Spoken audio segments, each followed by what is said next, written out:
Siam, anything you say can or will be used against you, sir. Yes, sir. On March 28, 2025, an officer was in the process of serving a capital murder warrant on a suspect in Harris County, Texas. While conducting a felony stop, the defendant, who was identified by his Texas ID card, pulled up on the officer's perimeter, got out of their motor vehicle, and began walking to the residence where the murder suspect was. The officer's supervisor ordered the defendant to stop and stay right there. The defendant refused and continued to ignore officers while walking towards the residence. The officer's supervisor ordered the defendant to step back multiple times and then grabbed the defendant and took him to the ground. Him? Yes, Your Honor. Was he the capital murder suspect? No, Your Honor. I live there. Stop. Oh, sorry, sir.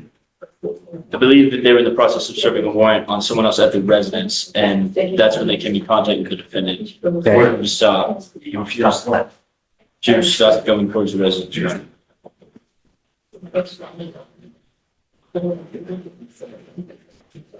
Did it serve the warrant? What ended up happening?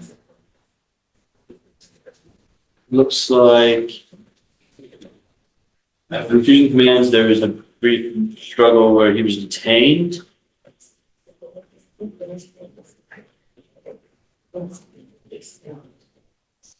Was the murder suspect there?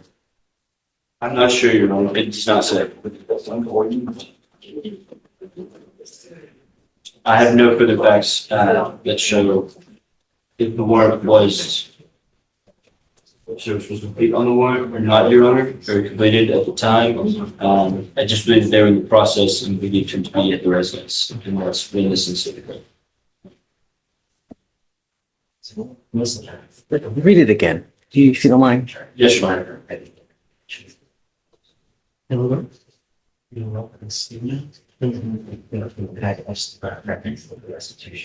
March 28, 2025, the law enforcement officer and Squad 5 of the Houston Police Department's Gang Division served a capital murder warrant for a suspect observed inside a truck at a nearby residence. While conducting a felony stop, the defendant, who is identified by his Texas ID card, pulled up on the perimeter, got out of the vehicle, walked to the sidewalk, and began walking to the residence where the murder suspect was. The supervisor then ordered the defendant to stop and to stay right there. The defendant refused and continued ignoring officers and walking towards the residence. The supervisor ordered him to step back multiple times, but the defendant was once again ignored the officers. The law enforcement officer grabbed the defendant and made him bounce and the ground. Okay, so now, but when you first started, you said they were going to a capital murder suspect in a car. Yes, Your Honor. That's what. So I was originally reading the summary, and I'm going straight from the gems now, Your Honor. It looks like the suspect was observed inside a truck at a nearby residence. So the suspect is not even in the residence. No. Then they later state that the suspect, that the defendant here was walking towards the residence where the murder suspect was. I'm not sure, Your Honor. I have nothing for that. I find no probable cause in your case. Just be careful, man. When you get into a pissing match with I understand. who's going to win? They are. I understand. No? Yes, sir. All right. What begins as a simple probable cause hearing quickly turns into an unexpected courtroom twist when a man is arrested for allegedly interfering with police during a capital murder investigation.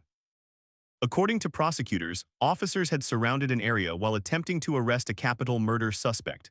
They claim the defendant ignored repeated commands to stop, walked straight toward the police perimeter, and forced officers to tackle him to the ground.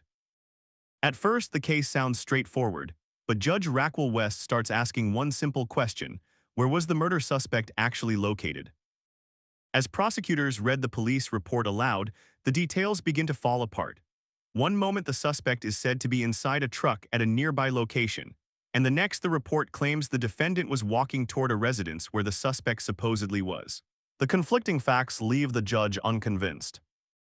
After carefully reviewing the report, Judge West delivers a surprise ruling. She finds that the evidence presented does not establish probable cause, meaning the prosecution failed to show enough legal grounds for the charge to move forward. Before ending the hearing, the judge offers the defendant one final piece of advice. She warns him that arguing with police during a high-risk operation is a battle he'll never win, even if he believes he's right. One confusing police report, a few tough questions,